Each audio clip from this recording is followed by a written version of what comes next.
Okay, guys, let me know if it's back up before I go in.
Just trying to get the chat back up, guys.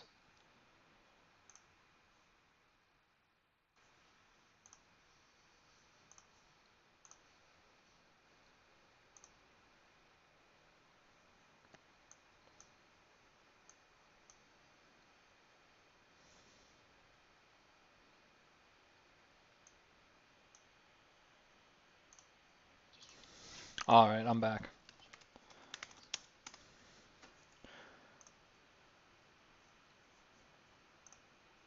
I think we're good.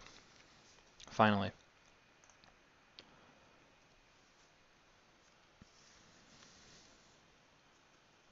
One idea I had while I was just tinkering with all this, um, related to the macro micro thing that I was just talking about before. Okay. So in the spirit of giving you guys one major nugget you can focus on heading into the new year, since we're taking like a week or two off probably from the stream, this macro understanding of scaling the independent learning process by learning to trust yourself in the experimentation process. It is predicated on being able to distinguish the difference between micro focus and macro unfocus. So if you think about what's required of you in terms of what you have to do in a specific hand or during a session, that's your micro focus. That's your data point recognition. That's your decision tree strength. That stuff is subconsciously integrated through however much training you do away from the table for the most part, and however much you develop a sensitivity to the energetics at the table. The macro focus is much more of an unfocused skill, meaning that now it's not so detailed, or I would almost say micromanaged. It's not so scientific. It's not so data driven. It's being able to pull back from your current paradigm and analyze it from a way that isn't predicated on science so much as it's predicated on sensory perception. Like you want to pull back from your current month, for instance, or your current 3-month pattern and really sense into where the where the bonuses were from the pattern that you've implemented over that period of time and where it feels like there's resistance that needs to be dropped. If you can start to scale your perspective by unfocusing off of the micro aspect when you're going in to make paradigm shifts or learning pattern shifts, that's what's going to allow you to jump through those thresholds faster. I think what most guys don't do enough of is really surrendering into the integration period where you're no longer trying to reinforce your own paradigm in terms of, well, did I do all the micro stuff right? But you actually give yourself time to assess whether or not your overall macro direction is most beneficial with the micro data that you've picked up from the last 2-3 month sample. So something to think about just in terms of a simplified approach to distinguishing the difference between the two components that any winning player needs to learn how to balance. Again, I'm contextualizing this from my own experience. So if even a little bit of it resonates for you and you want to give it different terminology, please do, because it'll be more useful for you. But there's something about learning to distinguish micro level focus in terms of data point, hand analysis, and just scientific work of the game, theoretically oriented work. And then there's a different side of it, which is unfocused macro perspective, which is like giving it all away. Like picture taking a deep breath and then letting it out. The letting it out part is scaling your independent learning process through unfocused attention. Okay. Night Vision release date is January 31st. We're going to probably price the pack around $1,450. $200 launch 48-hour discount. It's something I wanted to try as a different type of marketing approach in order to really reward the ambitious guys in the industry. You guys know, like with everything that I do, that I put on sale, or everything that I do in terms of my launch, it's all geared toward benefiting guys who pull triggers quicker. Because everything I just said in terms of everything that we've looked at in the last 50 hours of the stream basically functions around you learning to adjust faster out of your current pattern. So I like to sort of like bring that into even the marketing aspect of this and be like, okay, guys that pull the trigger within 48 hours get the discount. The rest of you that take longer, you can pay me $200 extra. So there's that. $1,250, January 31st, 48 to 72 hour window, not sure. We'll probably only be taking PayPal, credit card, debit card, and Bitcoin.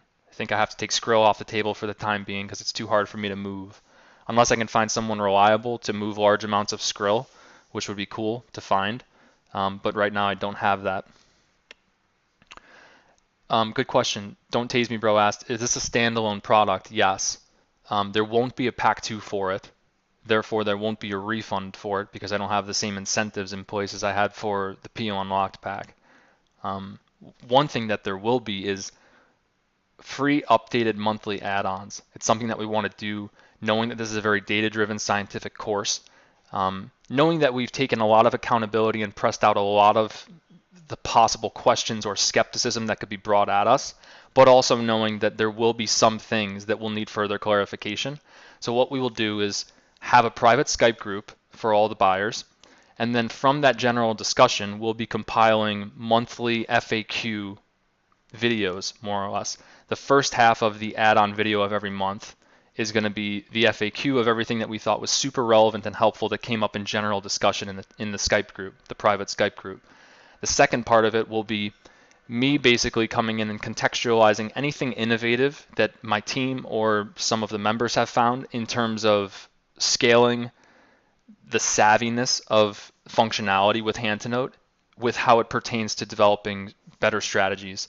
So half of it will be FAQ, so that basically we can help new guys who continue to come into the pack and also have a cool review part of the pack that's constantly scaling itself.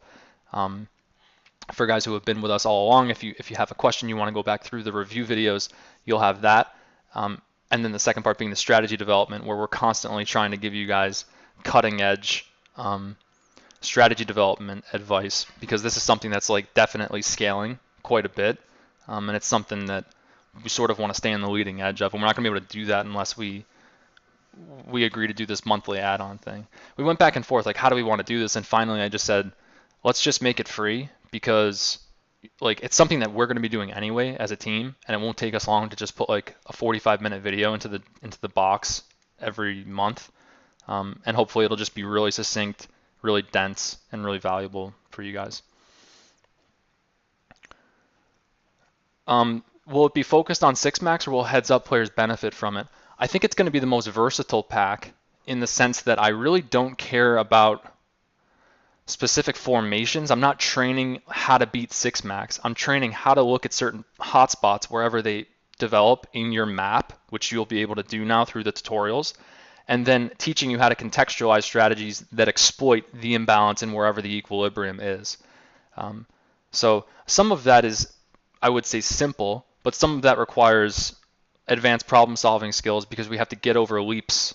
There's hills that we have to sort of climb over in terms of how does this simplified exploit scale into a strategy development that takes into account future streets. I think that's kind of the main hang up that a lot of guys might find in terms of them having a high confidence of being able to see the hotspot and then be able to go and deploy it without that unfocused macro vision of how it actually fits into the context of their overall strategy. So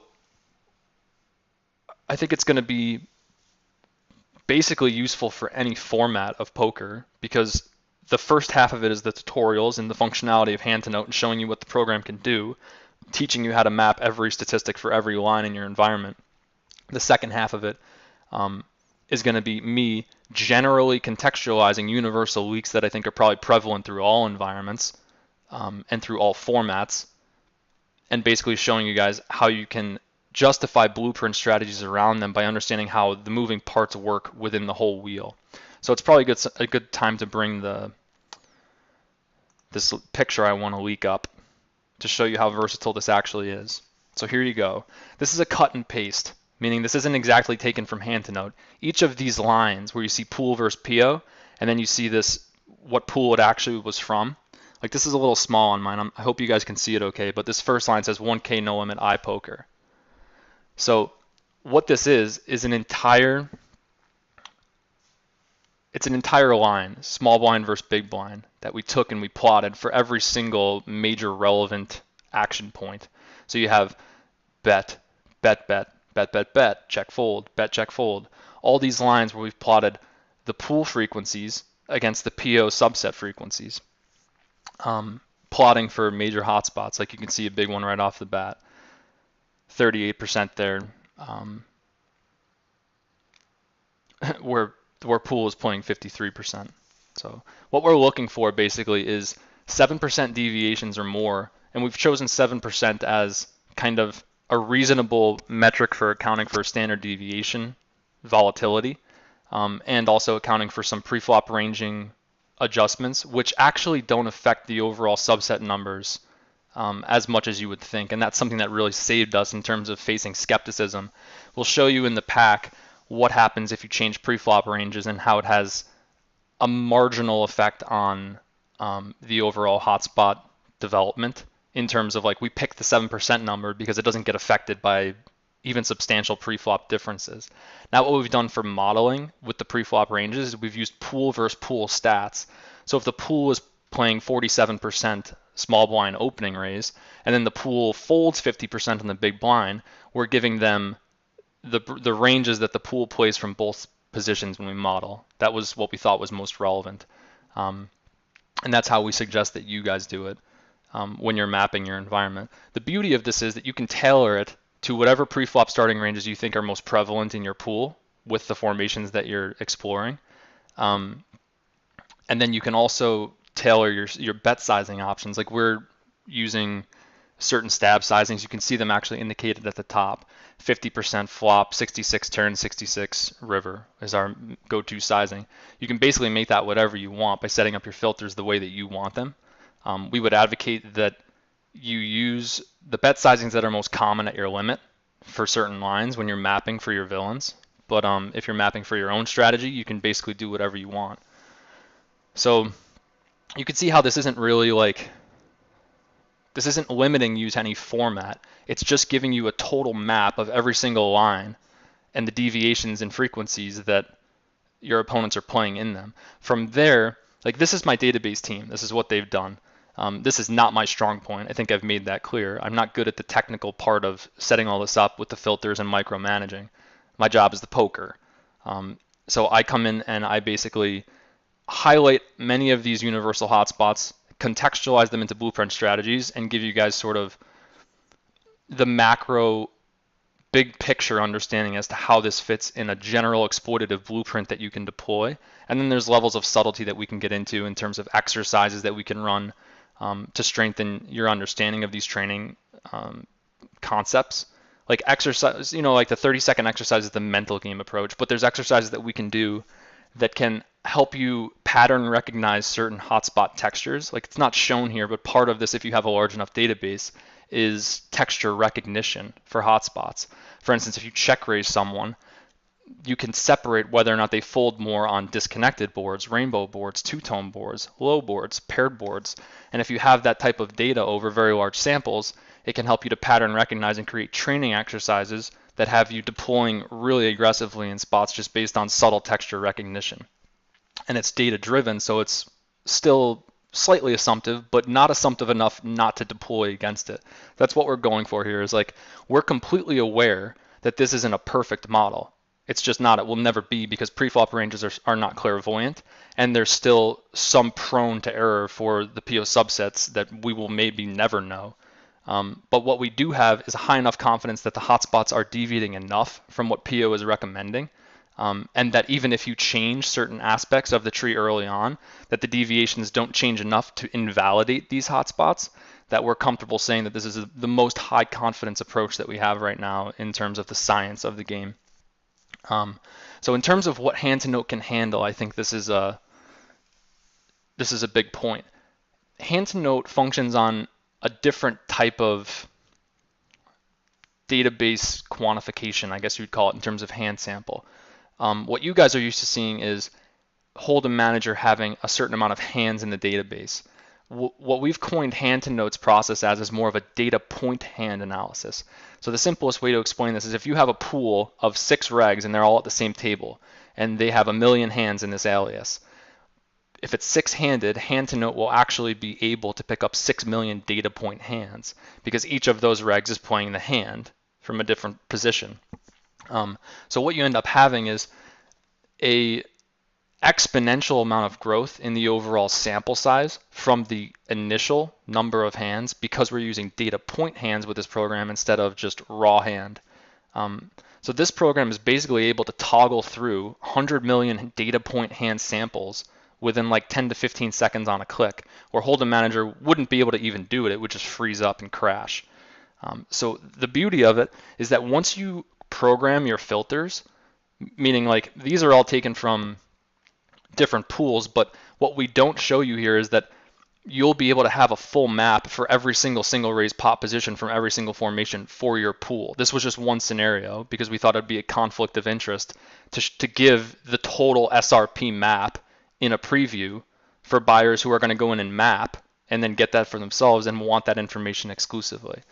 So what we decided to do was cut and paste 10 different environments with one scenario instead. What you guys will end up with is something that looks similar to this. It'll be neater because it's in hand to note. It'll be more aligned. But for your single raise pot grid or map, it will have your one pool mapped for every single line in single raise pot. So you'll see every single hotspot for your environment. But the beauty of it is that it's saved by filters. So now say you head over into another environment, you don't have to recreate the whole process. You literally just create a new database, overlay it onto your filters, and bam, it pumps out everything all the same. So the efficiency of it is fucking world class. I think you're getting the gist of why I've been pushing this so hard, not just because I'm affiliated with them now and I think it's going to be a moneymaker, but because I really think it's the most accelerated thing that we have.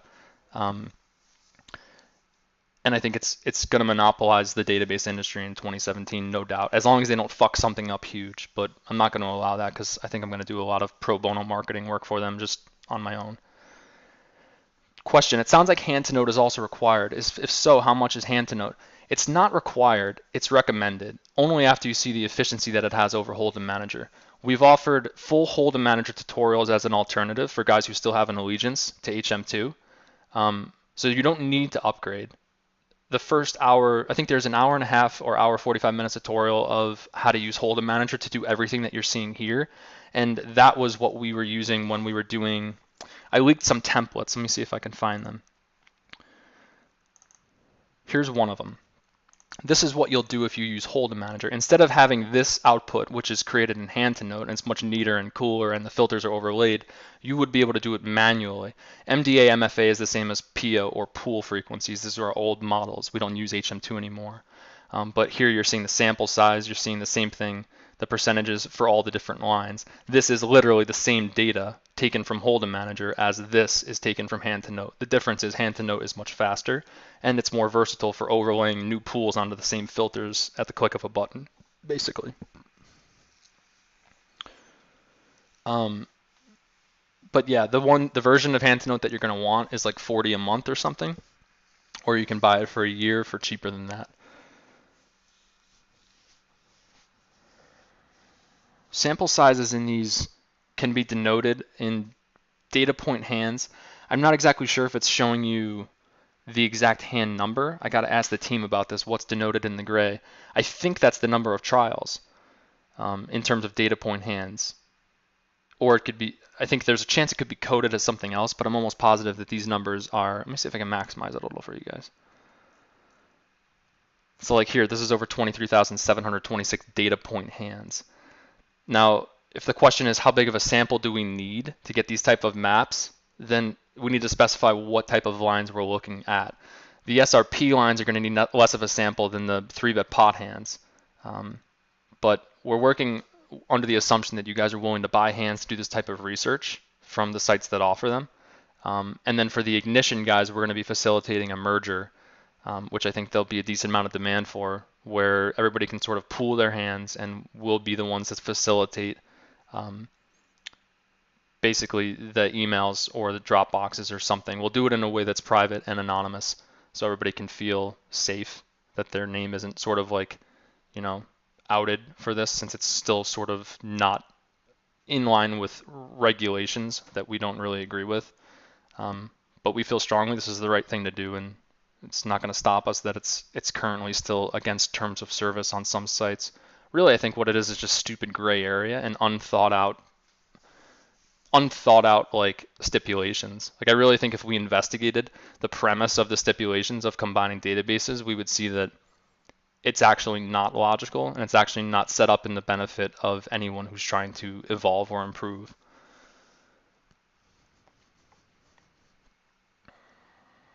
Questions?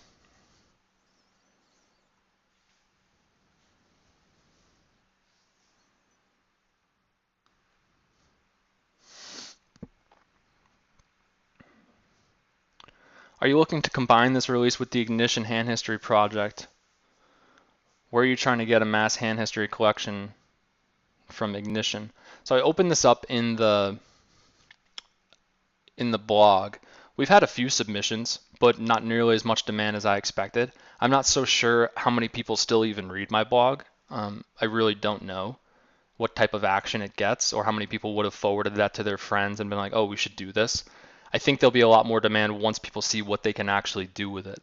Like anybody who buys Ignition is clearly going to be requesting a pool, a hand history merger or pool.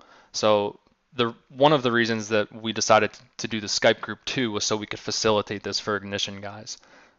And one of the reasons why we wanted to push the launch is that we have a big wave of initial members who are Ignition players so that we can get that pool up as fast as possible. So what our plan is in the chat is to do weekly roll calls where we'll say, okay, everyone who still is in the chat and seeking group placement, post your stakes and sites. Everyone does it. No one clogs the chat with anything else until everybody, like let a day go by and only people post stakes and sites, and then we'll have people sort of message each other from there and form private pool groups. I don't know if we'll be the ones that facilitate the private things. I think I might just leave that up to you guys, but at least you'll have a list of everybody in the group that's compatible for mapping. And you can use this not just for database merging. We'll be the ones that facilitate the database merge. I'll contact everybody from Bovada, create a private group where they can upload Ignition, But the main purpose of allowing you guys to identify what states and sites, stakes, sites, and pools you're on is that you'll be able to go off into private mode with guys that have just watched the whole pack and are ready to do the map, and you'll be able to split up the initial time period and split tasks. So you can do it maybe in an hour and a half of work each instead of 5 hours on your own, which I think is really cool. And then you also have a group that you can talk concept stuff with relative to your exact pool, and you can do strategy development with a group that works for you. So I'm pretty excited about the networking aspect of it too, because you guys know how strongly I feel about getting the network up. I had that post on my blog where I said that your paperboy is as valuable as the intel he's pushing. I really believe that. I mean, you know that I knock the PO Solver Skype group kind of just trolling it, but the reason that I do that is because I see so much spam in that chat that I think so little gets done in terms of improvement for how much gets said, and I'm not all about that at all. I want to massively simplify the amount of talk and put it in relevant territory that's actually going to leverage growth.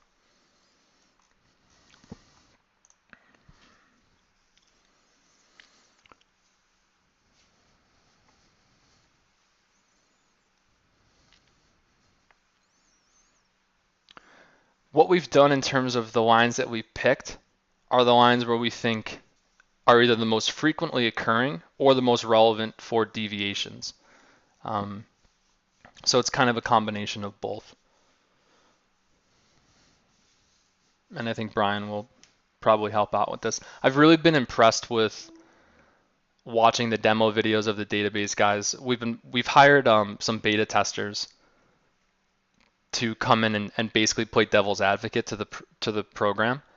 And it's been really cool to be able to get that feedback and then make the adjustments and take accountability for the type of things that might be said and really hash it out on our end so that we know that like our bases are covered. So it's an interesting balance because we know we can't micromanage every line of skepticism that comes our way, but we're kind of buffering ourselves by choosing metrics that consist of standard deviations that are basically unchallengeable. Like the fact that we're only focusing on major hotspots, that's what this program is for.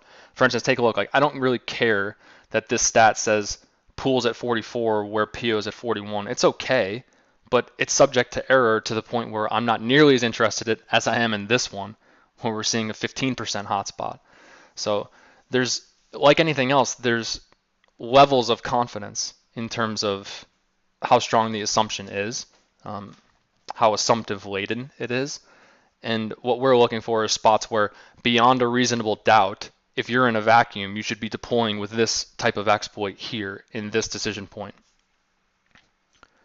No hand history review on today's stream, just talking about this stuff.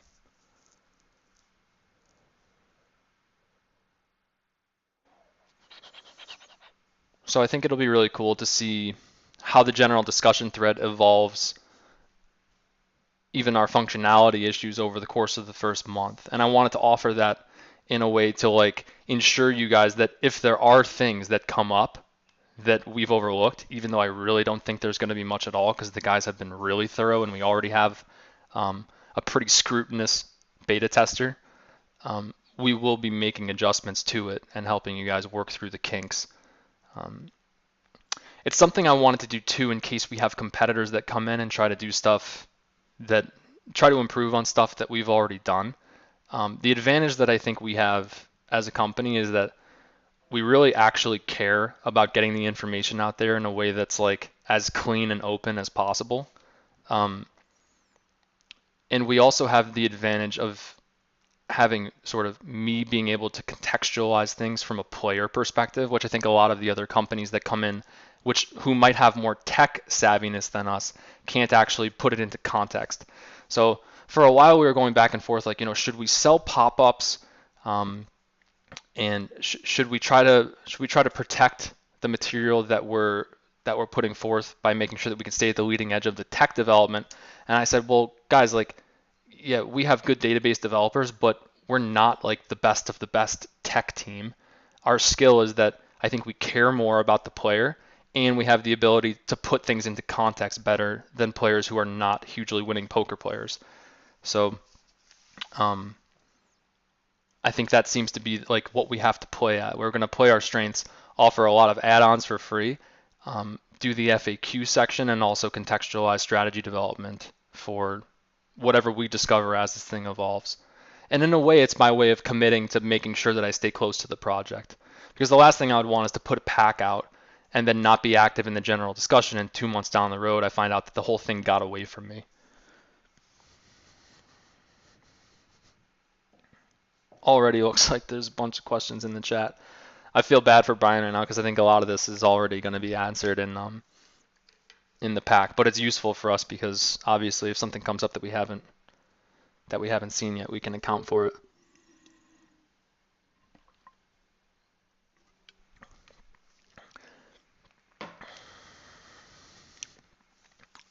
Question before was, if we haven't received an application callback yet, does it mean we didn't get chosen?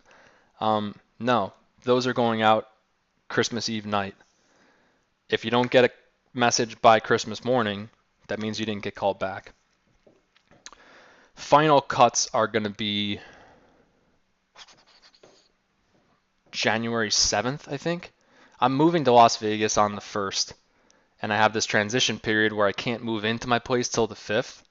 So I'm like basically trying to buy all the furniture and do everything in that 4-day window, and I expect it to be pretty hectic for me. And I want to be able to really focus on the day where I do the finals because, well, I need to watch all the videos of the second submission, and then I want to be able to call all the guys.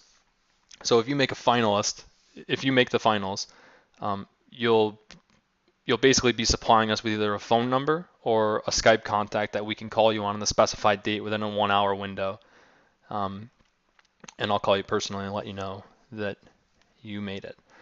It's something that I wanted to do because I remembered my memories of trying out for All-Stars on baseball. And that's how they would do it. Like if you got the call at 9 o'clock, you would know you made the cut.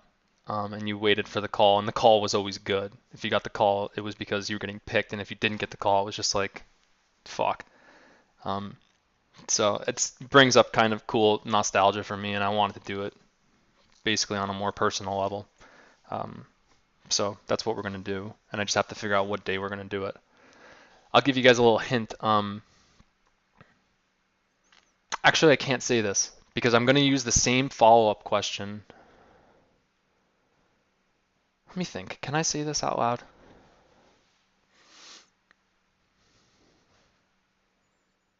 Yeah, I think I can actually. I don't think it compromises anything. The question I'm asking to the members that get called back, and they have to do a face-to-face video recording. It has to be less than 2 minutes long.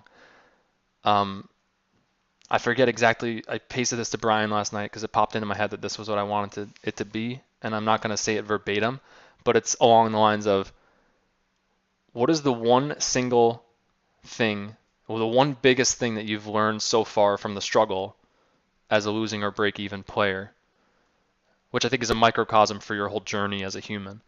And the reason I don't think it compromises anything to give the heads up that that's the question is because you're doing a face-to-face, and I'm very fucking good at smelling when someone's bullshitting or when someone is not being authentic about the type of perspective that they've gained from hurting on a very serious level. Part of this is I know what it takes to actually affect real change for guys who have been struggling, and it's about understanding how much it hurt, for one. So I can tell you all of this, but it doesn't change the fact that if you can't get on a mic and tell me what it was for you, that it won't mean anything. For you, it won't mean anything because you won't get picked. I just feel like at this point I have a good enough sensitivity to authenticity, specifically with regard to this topic of sensing when someone's been through what they need to go through in order to make a serious change in their life. So in that way, maybe I'm biased, that I put too much emphasis on life experience being the motivating factor in someone being able to make change. But I think that it's what I'm predicating most of my coaching on, and it's been a pretty consistent theme from students who have been successful. Yeah, this is for the coaching or for profits callback that I'm talking about.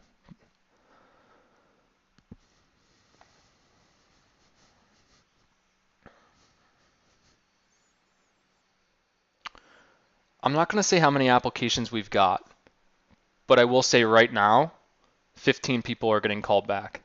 unless we get more applications in the next day or two. So if you get a call back, you're in decent shape. We'll take 6 out of 15.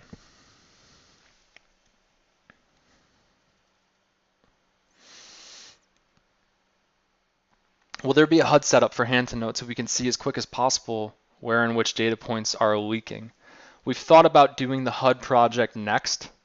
I think it's going to be something that we need to put attention on simplifying. The HUD on hand to note is cool because it's dynamic to begin with, meaning that like if you open, like a simplified example, if you open on the cutoff and the button 3-bets, it will show you his exact 3-bet versus the cutoff. Like it will change the HUD that it shows you based on the formation that it recognizes the hand is being played at.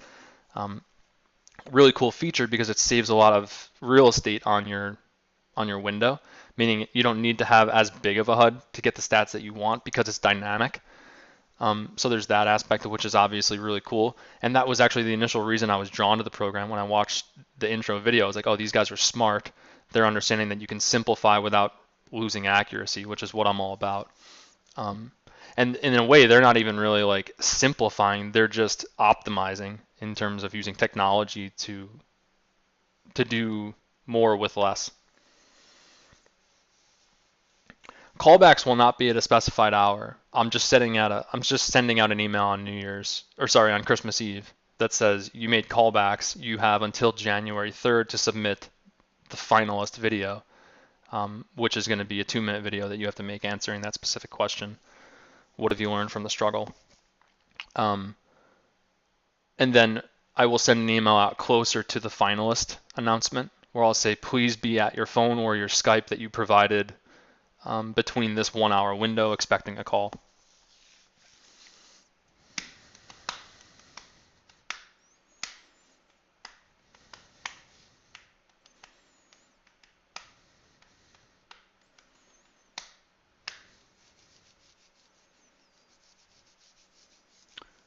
Yeah, the application process is listed in the small stakes forum on Run It Once.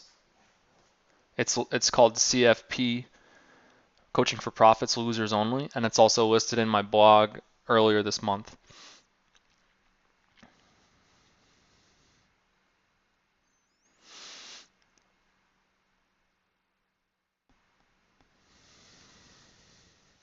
Not too late. You have until tomorrow. Yeah, you have until like tomorrow afternoon to send your application in. My trousers right now are navy blue. Thanks for asking. I'm trying to think what else I can tell you guys about night vision. I mentioned the launch sale. I mentioned it's a one-time only. It's a one product only standalone thing. No prerequisites for it. I mentioned there's free add-ons. Like this could very well be this could be like a 15-hour pack if we keep doing 45-minute add-ons a month, which I think is just awesome because like I said, for us, we need to do it to keep ourselves accountable to how this is going to develop. And for you guys, it's just free footage. How much will it make you win? Good question. See how I want to answer this. Because I actually think there's a real answer. That's the awesome part. If you just apply the information that I give you in the pack as a small stakes no limit player, without even doing much mapping, you will be able to start beating 100 and 200 NL across basically all environments. I'm confident of that. I'm going to give enough, especially if you continue with the add-on stuff that I release for free, because it'll just be more and more training exercises. If you combine that with this stream, let's say that much. If you watch all the free footage in terms of data point analysis and you buy night vision, and then you begin to start contextualizing things in a more simplified format, you will be able to start crushing small stakes no limit. But more importantly, you'll have the versatility and tools to be able to scale that into the next limit. So that's the second part of my answer. Like when I was saying, I think I can answer it 2 ways. The implieds of it to me are always a priority when I build a pack. Like I want to layer the pack 2 ways. maximum win rate for people who don't end up applying themselves with a ton of ambition. So they can take basically the tactics, the tactical part of the pack, um, or the concept part of the pack and just deploy with it and get good win rate from that. And then there's the other category of players who actually is more interested in becoming an independent learner. So I'm layering it once with concept-based win rate and again with independent problem-solving skills. That's always how I try to do it, in the same way that I'm trying to combine the mental game with the technical aspect of the game in my hand history analysis.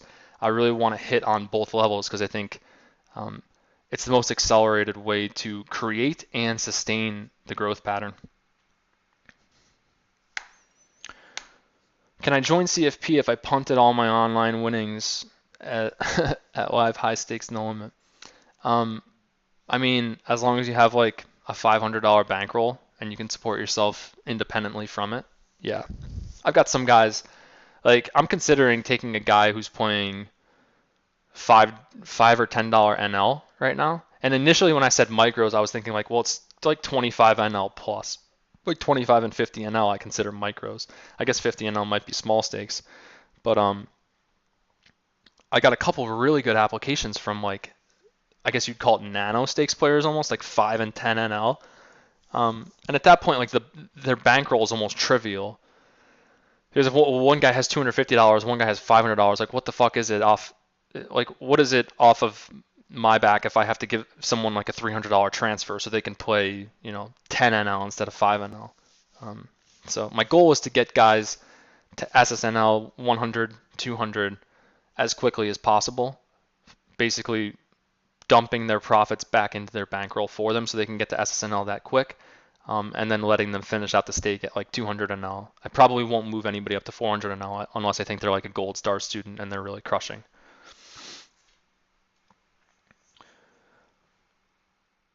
What motivates me is a question in the chat. I did a exercise the other day, which was more, I guess, philosophical in nature. I guess you would almost say it's spiritual in nature. And for those of you who don't know like my philosophical background, I don't really care much about conceptual spirituality. I care much more about what's relevant to my direct experience. And I have no interest in trying to like have a sort of pseudoscience or religious or spirituality discussion. Like to me, it's just not interesting because I understand that people are going to always interpret things from their own perspective. So we're always going to disagree on things that we can't prove. And even science is assumptive to a pretty massive degree, in my opinion. So I would rather take all those different parties and simplify everything and say, let's focus on what's thoroughly relevant to us. So that's basically like, a part of me feels like I might go into trying to contextualize self-awareness in a way that I think most people fail. Most of like the stuff out there, they either talk too much about God or they try to back it up too much with science and theory, both of which polarize too hard in directions that miss a majority of the demographic. So that's the problem I think we're facing right now with self-awareness in general. And the reason I bring that up is because this practice that I did was spiritually based, in the sense that the goal is to basically think back deeply to the times that made you feel the most alive. What were the activities that you were doing? And then reverse engineer whatever that activity was to try to understand what the core intention was or what it represented to you, that made you feel so alive in that moment. The goal is to basically distill the core intention that your consciousness had, or I guess in a spiritual sense you would say your soul, the core intention that your soul had when it came forth into this life. So is it objective? No. But is it highly relevant for generating a resonant experience? Yes. And that's why I'm interested in it, because I really think if you can harness a really strong center of your core value as a person and what makes you light up, that's where I get all my creativity from. That's how I've done everything I've done with this. So it's clearly valuable, whether or not we want to argue that it's scientific or woo-woo spirituality. To me, that's not relevant, so I don't focus on it.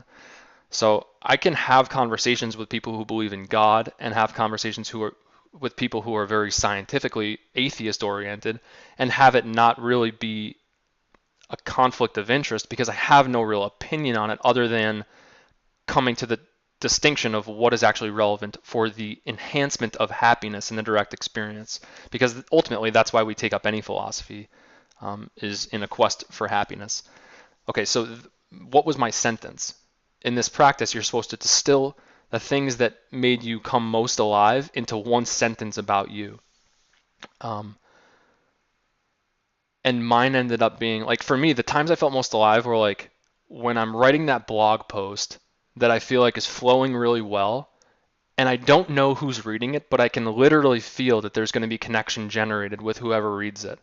And you guys know that the philosophical stuff that I write is partial inspiration, but one of the reasons I think it's inspirational is because I speak directly from my own struggle. And I think that's the relatable aspect of it that people can look at and be like, oh shit, yeah. And that's a cool perspective that I haven't really adopted yet. That would be cool to see things like that. And it's cool to know that someone has been going through this and seems to be emerging from it. So, what my sentence basically ended up being that my core intention is to share the love of the struggle. The next part of the exercise is to take the personality out of it. So you drop the I.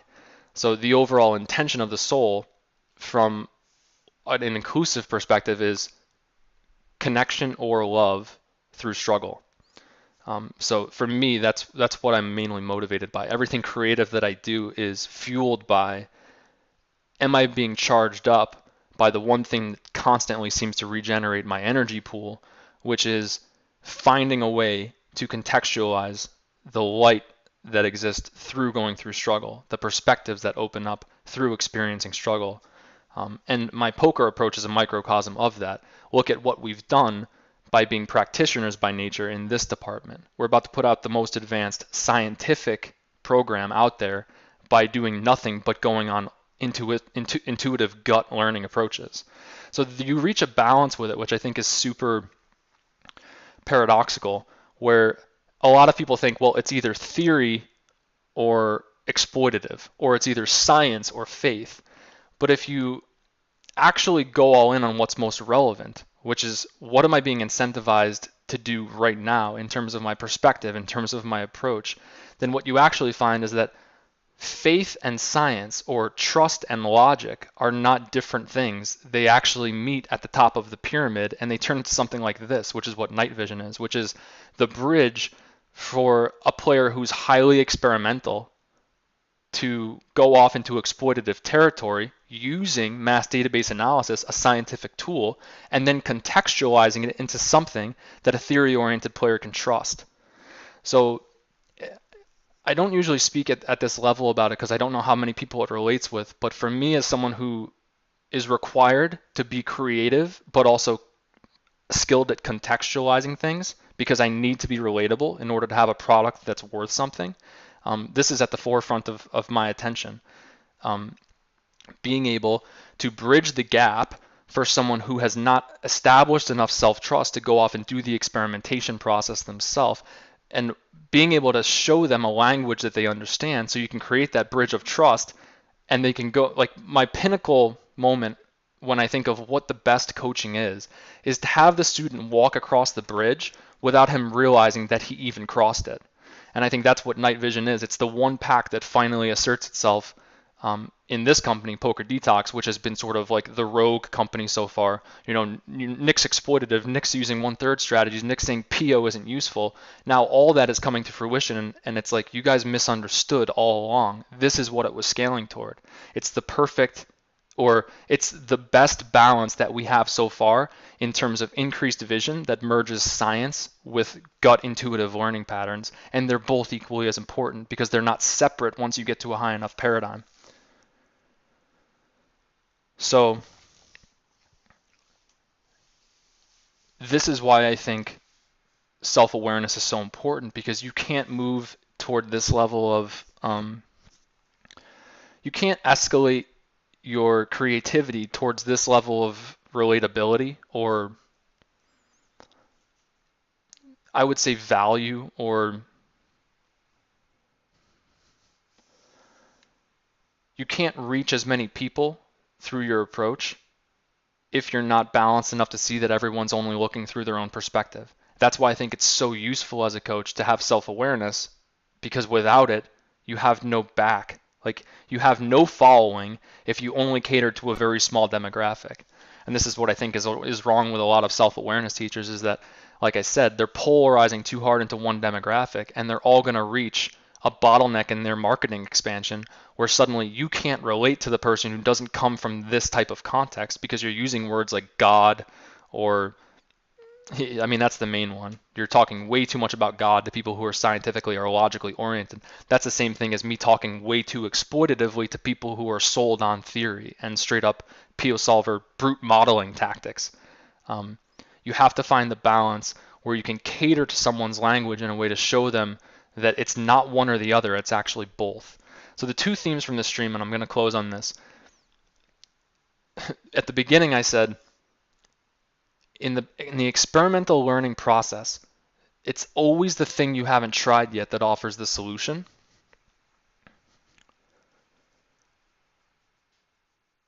And in the process of moving to higher balance or paradigm ascension, it's always both. It's never one or the other. The polarities are abolished once you enter into the higher paradigm. Once you cross that threshold, you see that you were creating the obstacle through a misalignment in perception that generated polarities. Those actually get dissolved when you move through a high enough threshold of balance. In any thought realm that you're in, for instance, in poker, we could talk about exploitative and theoretical play seem to be on opposite ends of the polarity, yet once you move to a high enough level of vision over the environment, you see how they actually coincide with each other. We are using understanding of equilibrium to exploit in the most efficient ways with the scientific data that we've pulled from the pools. So it's both.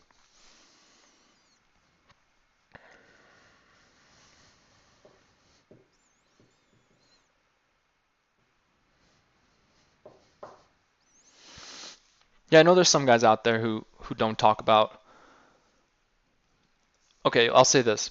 I really believe that some of the smartest teachers have polarized too hard in one direction and have created a bigger problem for their overall impact on society than they suspected when they started off on their journey. What I would like, one of my umbrella ideas for something I might be interested in is using poker as a microcosm to be able to contextualize self-awareness on a larger scale. That's why I'm interested in like Gary Vaynerchuk's stuff, is because if you look at what Gary does, his main focus in terms of content inspiration is he talks about the hustle. He says, your work ethic is the most controllable variable in whether or not you will achieve success, yet no one leverages it. That's something that's actually very relatable to most people's direct experience because it doesn't stray too far from their value system. Everyone knows how much they're working toward a goal, whether or not their goals are predicated on science or faith or God or theory. So he's intelligent in the way that he's gone for a very simplified context that caters to a wide demographic, and he's been able to layer that content in a way that I think continually stimulates a lot of people who need to get past that starting friction. So it's something I'm pretty interested in. You're welcome, guys. I'm going to make a post that says there's 50 hours of premium content for free on the stream now. I'm going to put that in my blog. And the reason I want to get it out there as so important is that, like, I really think that there's a shitload of win rate in this 50 hours, and there's very little excuse for small stakes or micro players to continue losing in micros now that this information is out here.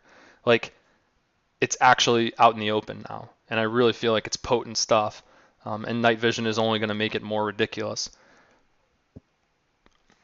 So that's it. Thanks everybody for coming out.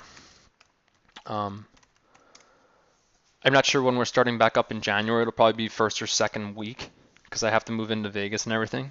But I just want to say that when I started this in October, I had no intentions of it scaling toward what it has become in terms of looking back on this 50 hours and doing this wrap up. Like, I'm so happy that it developed organically into the themes that it did because I feel like they are simple. Like, it's one or two things, and then it's both. Um, so it's been really cool as an experience for me. Like, you guys never really hear about my side of the creative content in terms of my experience of showing up every day and doing this and then releasing it all back. Like, sometimes I very rarely think about the stream I just gave, but like 10 streams will go by and then I'll get that thought in my head like, oh, look at the vibe from these 10 streams, look at what's developing, and then that gives me more direction for how I want to scale it. So I owe a lot to you guys in terms of, I think this has been probably the most elite stream out there in terms of community feedback, because a lot of the best advice I've given has come from you guys asking very good questions, which I think you all need to give yourself a pat on the back for, because there's been very, very little bullshit going on in the chat for the most part, and I think that's been a key factor in you guys getting as much value out of this as you have. So I do expect to go forward with it into January and February. I'm not exactly sure what format I'm going to use, but I know that with a community that's this ambitious and like straight up and honorable, that it'll be super valuable either way, because it's not just there's not as much pressure on me when you guys come with a calling that says this is what we need. So if there's one piece of advice that I could give in the next 2 weeks in terms of how we can make the stream better, it's for you guys to really focus on what else you would need from me in order to make this more clear for you what direction you need to go in. And hopefully Night Vision clarifies a shitload of that too, because I don't see how it couldn't when we have maps like this now. And finally, yeah, Verbal is Binding is asking about the PO Unlocked sale. It's going to go on sale on the 27th. The packs will be merged, and it'll be $800 off, so a $2,000 value instead of $2,800. I'll make a post in the blog when that's ready, and you'll be able to head over to the site and see that it's on sale. Thank you guys. Enjoy Christmas. It's definitely my favorite. I still think Santa is somewhat real in my heart. Spend time with your family members. Enjoy New Year's. I'll be at a wedding. I'll be in Vegas on the 1st, and I'll try to remain active in the blog until then. Hype up the Night Vision. If you guys want more stuff, we'll leak more stuff, but we need to know what type of things you want to see to make it most relevant for you. Okay, guys, this is Nick for Poker Detox, signing off.